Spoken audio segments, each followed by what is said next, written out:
Confused by finances, investing, estate, and retirement planning? Well, I went to school so you don't have to. Welcome to Finances and with Kathy and Jennifer. Welcome to Finances and Listener Questions. I'm Jennifer and I'm here with Kathy, and this week we're answering some of your submitted questions. We're going to cover questions about insurance, emergency funds, budgets, and more. We are actually very excited about it. We were talking last week about things that people had been asking us about. And then, of course, that led us to some other things that we had been thinking about. So we're very excited to get to this very first listener questions.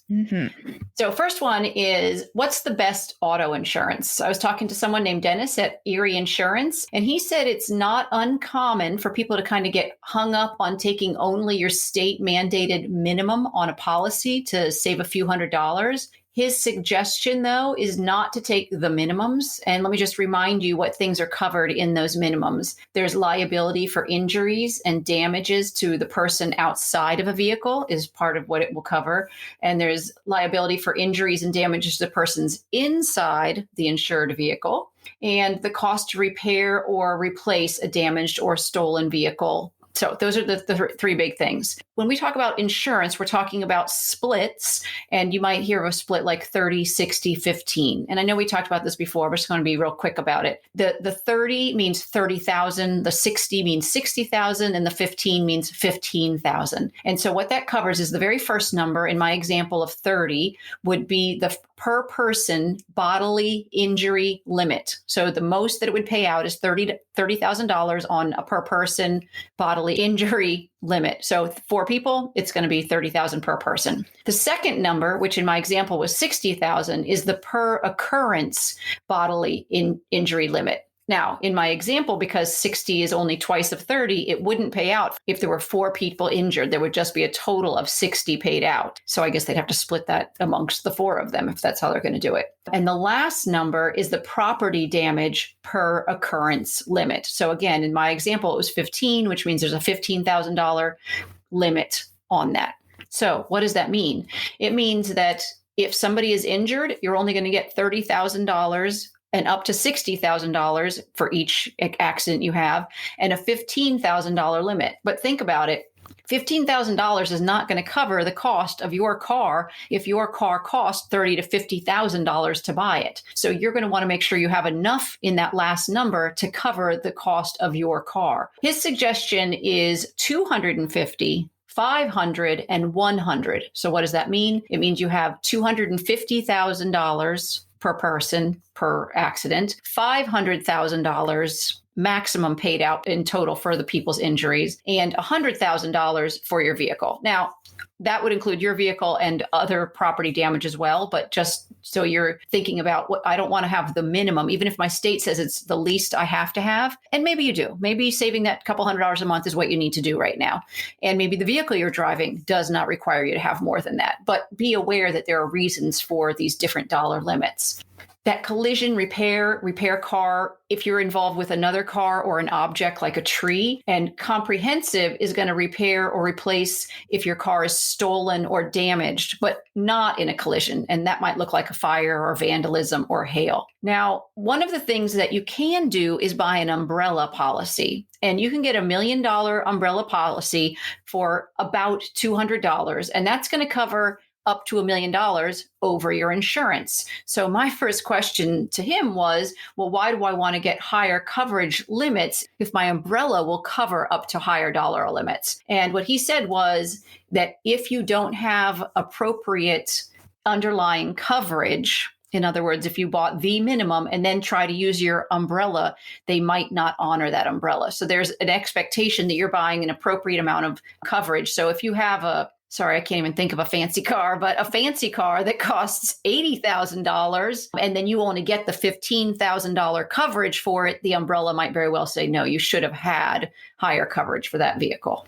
Interesting. So our next question is also related to car insurance, and that is, should I make a claim each time something happens to my car? Because well, isn't that why I have insurance? But not necessarily. So if you experience something like hail damage or a small accident, should you file a claim for that? Well, all claims made on a policy, no matter how many different vehicles you have, within 3 years can bring into question your deductible. So if you make 2 claims in 3 years where you are at fault, then this can be a cause for non-renewal of your policy. In these cases, you may want to try to pay out of pocket if you can. If your insurance is canceled or it's not renewed, then it can be very hard to get new insurance, or you're going to be paying for a very expensive plan. So some typical reasons for that might be a bad driving record, having a DUI or a DWI, being delinquent on your payments, or fraudulent claims, too many at-fault accidents, or too many claims could cause you to have a very expensive plan. I know somebody who wasn't paying attention at a light and the car ahead of them started to go, but didn't actually go, and they bonked into the back of them. And the driver of that car in front of them got out and just said, you know what? I've had this happen to me in the past. I know how much it is to replace my bumper. If you give me this amount, which was like $500, then I'll get the bumper replaced and you don't have to use any insurance on it. And at the time, I thought that seemed a little sketchy, but the more I know about insurance, she probably was doing a favor to that person so that they didn't have to, go against their claim to get that $500, which, depending on whatever their deductible was, they would have paid for that anyway. And then there wasn't this going against their claim. So it probably was a good idea. Yeah. The next question is, can you recession proof your portfolio? And so again, your portfolio is going to include cash, any bonds that you have, and any stocks. And again, stocks are when you're buying a piece of the company. Bonds are when you're lending money to the company and they're going to repay you for that. U.S. bonds are considered safe. U.S. bonds are safe because they're considered risk-free. Risk-free because the government has never defaulted on any of their bonds. If there's falling inflation, in other words, inflation is going down, it doesn't generally eat away at your fixed payments that you're getting. So you're going to continue to get those fixed payments. But if interest rates rise and new bonds are issued, bonds, they move opposite of stocks. So when the interest rate goes up, stocks tend to make you a lot more money and bonds tend to make you less. In reverse, if interest rates starts to go down, the bonds often are more attractive and the stocks are paying you less interest rate. Stocks with dividends can help in a recession because they're often less volatile than non-dividend stocks. It's not a guarantee, but it's just something to think about. And then finally, what sectors you're investing in. And so what that means is what sort of bucket or basket are you getting your stocks from? So if you're buying all Apple, Microsoft, those kind of tech companies, then that's different than being broadly diversified, where you want to have some tech stocks, some utilities, some telecoms like Verizon, some healthcare. And the reality is that even in a bad market or a recession, those kinds of things, those sectors like consumer staples, healthcare, utilities, and telecoms, they tend to be the most recession proof because people still need those services like food and medicine and electricity and internet. So those are the kinds of things that if you're thinking I might want to look at buying some other things during a recession, those are the sectors that you might want to be looking at. And doesn't this also have to do with like your age during the recession or during the time? If you're close to retirement, then you're going to be recession proofing your portfolio differently than somebody who is not, right? I would say if you're close to retirement, you want to start moving things into bonds anyways, or cash, things that you can very easily get money out in the next 5 years. And it doesn't have to even be retirement. Let's say you want to buy a home for the first time. You don't want to have all the money that you're hoping to buy your first home with in stocks, and because you're going to buy it within like 3 to 5 years, because if the stocks go down, then there goes your big dream. So you want to be able to save that money in something safer. Bonds are safe, but they're not going to make a lot of money. But it kind of doesn't matter in that moment. If you have almost enough money to buy that house, you want to put it somewhere safe so that even though it will grow less, possibly, it's still going to be there when you want to go buy that house. So it's available to you. And both of those are similar, right? Your retirement, you're going to want that money when it's time to retire, because you certainly don't want to say, I'm retiring next year, and then find out you can't retire next year. Like that must be miserable. Definitely. I'm betting that a lot of our listeners are probably working from home right now.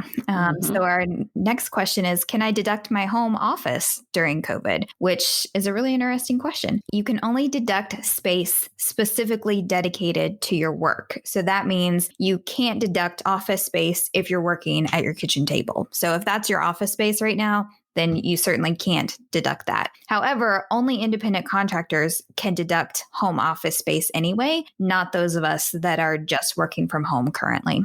It would be worth asking your company if they will pay or provide any of your equipment that you need to do your job at home. They might provide a stand-up desk, dual monitors, a comfy chair, any of those things help with your work at home office. Teachers still can claim up to $250 against their taxes as long as you have receipts. So if you've spent your $250 this year, teachers, on new monitors or a stand-up desk or a combination of those things, you will still be able to use that against your taxes. So what are capital gains? Basically, capital gains are when you sell an asset or a stock or bond or other items like that for more than you paid for it. That is called a capital gain. That could be stocks, bonds, precious metals, jewelry, and real estate. All of those fall into the category of when you sell it. If you make money on it, then that is a capital gain. And you're going to be claiming that on your taxes. And that's why it's important. What you want to consider is how long have you had that asset before you sold it? So is it a short-term gain or a long-term gain? Short-term gains are items that you've held for less than a year. And you can claim a long-term gain if you've held that item for 1 year and 1 day. So short-term is taxed at your marginal income rate. Marginal income rate is just what you're paying your taxes on, your ordinary tax rate based on your income. So your adjusted gross income. So when you're looking at how much tax you owe, you're probably using either a person to solve that for you or something like TurboTax, but it's taking out the things it can deduct. It's taking into account how much money you made, and it's going to come up with a dollar amount, which is your adjusted gross income. And then based on what your income is, that adjusted gross income, it's going to say, oh, well, you owe 22% or 27% or whatever that calculation comes out to be. Now, why is that important? Because your ordinary tax rate can be anywhere between 10 and 37%, where if you're filing a long-term gain, you're only going to pay somewhere between 0 and 20%, but in reality, you're probably going to pay 15%. That is the most common amount to have to pay. So let's look at this. If you're single and you're making up to $40,000 and you sell something, you're going to pay 0% on that long-term gain. If you are making somewhere between $40,000 and $441,000, you're going to only pay 15% on that long-term gain. If you're making more than $441,000, you're going to pay 20% on that. If you're a head of household, if you're making up to $53,600, you're going to pay 0% on your long-term gain. Again, the bulk of people are going to fall between this number, which is at 15% long-term gain, which is $53,601 or $469,050. If you're making more than that, that's when you would pay the 20%. Married filing jointly to pay the 15% long-term gain, you would be making somewhere between $80,000 and $496,600. Now, in comparison, if you are in that lowest rate that was paying 0% for a long-term gain, for a short-term gain, you would actually pay 12%. So you go from paying 0% on the long-term to 12% on a short-term gain, which is something you've owned less than a year. If you're in that middle category that was paying 15%, you're going to pay probably 22% based on gross income, on your gross income, adjusted gross income. And if you're in that highest column where you were paying 20%, which again is way over $400,000, you'd be paying 35% on your short-term gain. So if you can hold something for a year and a day, you're going to save a lot of money on your taxes. How much should I have in my emergency fund? Well, your emergency funds are meant to plan for an unexpected need for money. Think of it like a flotation device on a boat. You don't want to need it, but if you do, you'll be grateful that you planned. An emergency fund is great to be prepared for unexpected large expenses, like if your AC or your heater suddenly breaks, or if you lose your job. You could put these sudden expenses on a credit card or take out a short-term loan, but an emergency fund will help you avoid debt in a situation like that. It's commonly suggested to keep about 3 to 6 months of your pay in an emergency fund. Now, you don't want all of that cash just sitting in your normal savings account earning about 25 cents a year. Instead, consider opening a high yield savings account that will allow you to gain as much interest as possible on your money.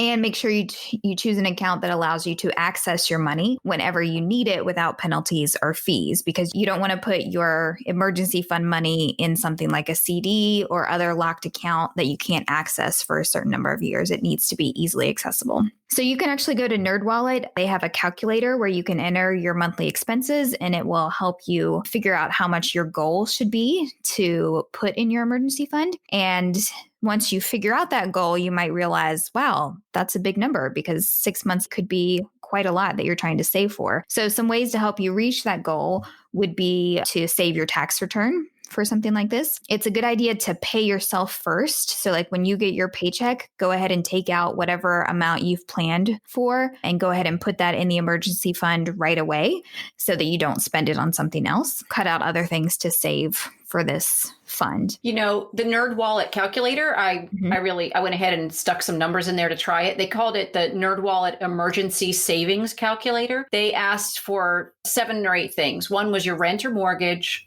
how much you're paying currently in utilities, your phone bill, your current insurance bills, what transportation costs you have. So that could be riding the metro, or it could be, paying for gas and your car itself, any loans that you owed, any food that you buy on a monthly basis, and then anything else that you feel like you need. So if you think you have to have your gym membership, then include that in there as well. And then it's going to calculate out how much you need to start planning to put away so that you can have that buffer. And again, having that emergency fund, that's the whole point of it. You are planning to have an emergency, which nobody wants to plan, but once you have it, it's an emergency if you don't have money. Mm-hmm. Yeah. And sometimes we fail to act on this because it sounds like it's too much money to even be able to save. So if that's you, then again, just start small and even celebrate every time you save $1,000. Dave Ramsey suggests this amount, and he also reminds us that an emergency is unexpected, necessary, and urgent. What is a high yield savings account? So it pays more interest than a traditional savings account does, but it's going to have some requirements because they're going to give you more money. They're going to hold on to your money or lock you into some things. And some of those things are the interest rate. It's going to be a great interest rate, but you need to check, is that interest rate only for a short period of time? Maybe it's only a higher interest rate for 3 months, and then it goes down to a lower interest rate. They might also require an initial deposit, a certain dollar amount. And so you have to make sure, are you comfortable with putting that amount of money in the account, and or do you have that amount of money? There is often a minimum balance required. And so if for some reason you need to pull money out of that account because you're going to be buying something, if it moves you below that minimum dollar amount, the interest rate might disappear also. So again, you want to make sure that you understand all the stipulations of using this high yield savings account. Can you link your specific account to your other banks so that you can put money in easily? Or as you start to grow it, can you take some money out easily? Can you withdraw from it? Is there dollar amounts you have to withdraw? Is there a minimum? Is there some sort of an ATM that comes with it? Can you use an app to deposit, or do you need to get a physical bank? Because sometimes physical banks are much more challenging to get to. And then how is the interest compounded? So this is an important thing. Are they going to look at adding up your interest daily, monthly, quarterly, annually, semi-annually? What you're looking for, instead of that interest, instead of thinking, oh, it's 3% interest, you want to look at the APY, which stands for the annual percentage yield, and you want to compare the APY from one account to another, because that takes into account how often it's compounded and what that really means for you. Instead of just a percentage, they're going to take into account the timing that's involved in that as well. Did you find any common like interest rates Like you mentioned 3%. Were there any others that stuck out that you noticed? I honestly did not search for any current interest rates for it. I just grabbed that number. But the things that we're listing here about minimums and initial deposit amounts, those are pretty common amongst these accounts. So you just want to make sure that you're aware of how you can get money out of it and how much you're going to need to put into it to earn that interest. And like almost anything, buying a home or buying a car, you can find all kinds of interest rates. The higher the interest rate, the more often you're going to have some requirements or more strenuous requirements because they want to make sure you're not taking the money out if they're going to pay you a higher interest rate. They're looking to keep your money for a while. All right. How do I stick to my budget? This is a question that I need to think about myself. So, number one, set realistic expectations. If you found that you spent $500 in food last month, don't make your goal for this month $50 in food. That's not really a realistic expectation. So even though you want to save money and you want to stick to your budget, still keep your own realistic plans in mind. You know, I love that idea. At least hearing you talk about that made me think about when you're exercising and lifting weights, for example, they recommend going up no more than 10% a week. So if you're lifting, 20 pounds right now, go to 22 pounds next week, but don't try to do it the next day. And I feel like to make that budget, instead of going from 500 to 50, maybe take 10% out of that. And so knock that $50 off. And instead of going from 500 to 50, go from 500 to 450 and see if you can live within it and take those small baby steps. You can still put that $50 away towards whatever you're going to, whatever account you're trying to save for, but it's not going to be so dramatic where you feel like I can't do this because it's so punishing. Another way to stick to your budget, I know that food is a big budget item. So planning your meals can help you out a lot with your budget. When you plan your meals ahead of time and make a grocery list, then you're less likely to buy junk or unneeded items when you're at the grocery store. Meal prepping is also really helpful because then you're less likely to stop and buy fast food or snacks on the way home if you know you have a healthy meal already prepared. You also want to think about when you're planning your meals, look at what food you already have in the house and then build recipes from that instead of just looking up new recipes and then going out and buying a bunch of complicated ingredients. There's a lot of money that could be saved when you're planning and thinking about the food that you're eating during the week. I love that idea of, shopping at your house first to make your groceries, but you can add on to that even is ordering your groceries online. Figure out what you have in the house, what ingredients, can I make that thing? Oh, I need this one thing. Order stuff online. I order my food online 75% of the time now and just figure out what I need for the week or whatever recipes are coming up. And then when I go pick it up, they're giving it to me. I'm not tempted by anything because they're actually bringing the food to my car. So that's another way maybe to think about, try to start saving money. And if once you're done shopping at your house, which I love that idea, then you can then supplement it by buying the few things that you might need additionally. Yeah, that's good advice. Also, break up your budget into bite-sized amounts could help. So in other words, take your $800 food budget and break it up into $200 a week. And that will kind of help you stay on track as you go. Also, budget for birthday gifts and special dinners, events, all that stuff ahead of time. So it won't feel like this huge unexpected expense because you know it's coming. Like, when people's birthdays are, when these things are happening. And so if you are planning for it and thinking about it ahead of time, then it's going to feel less like this huge unexpected expense. The next thing is something that really speaks to me, which is decide if you really need something and put it off for a little while. Even if you put it off 24 hours, it is so easy, Amazon Prime Day, to think that you have to buy something right now. And instead, if you can say to yourself, yeah, I'm going to put it in my basket, right? You can still click on it. You can put it in your basket, but give it 24 hours to decide if you really need it. Now, if you're buying a gift for somebody, that we're not talking about that, but just that whimminess of being able to buy something because you're getting a million emails, from wherever it is you like to shop already anyways, just give it a little bit of time and see if it's something that you need or not. Yeah.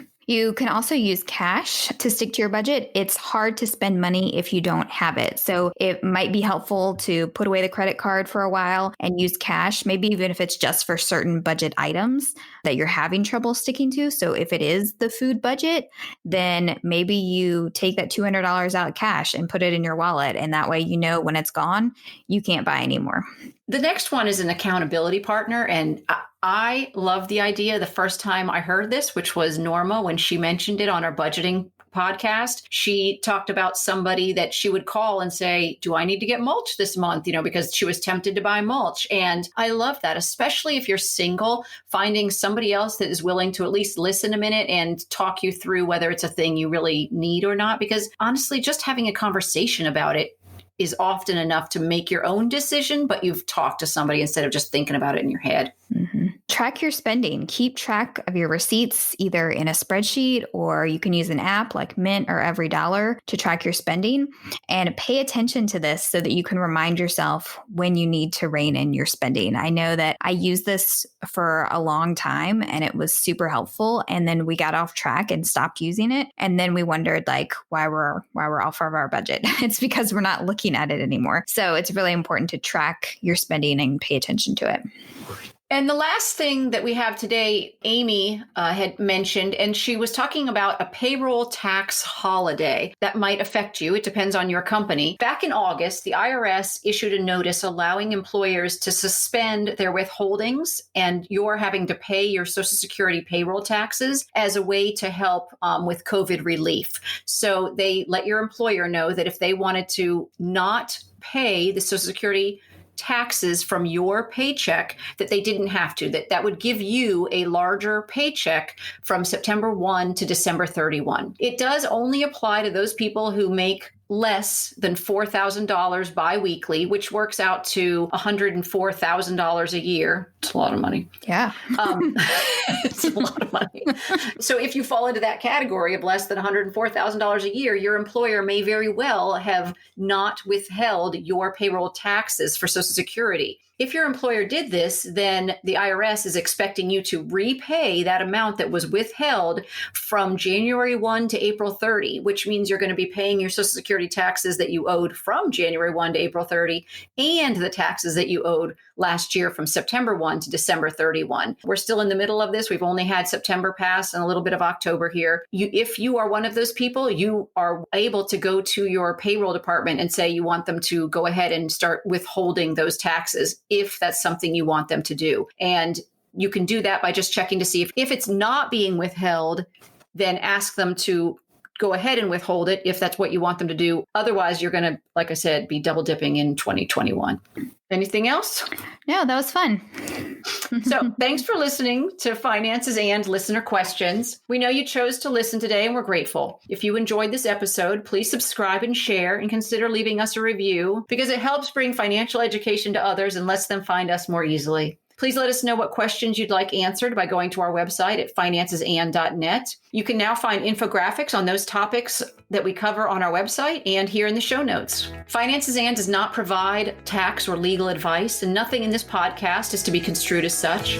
Always consult a tax, accounting, or legal professional for advice on your specific situation. Remember, I went to school, so you don't have to.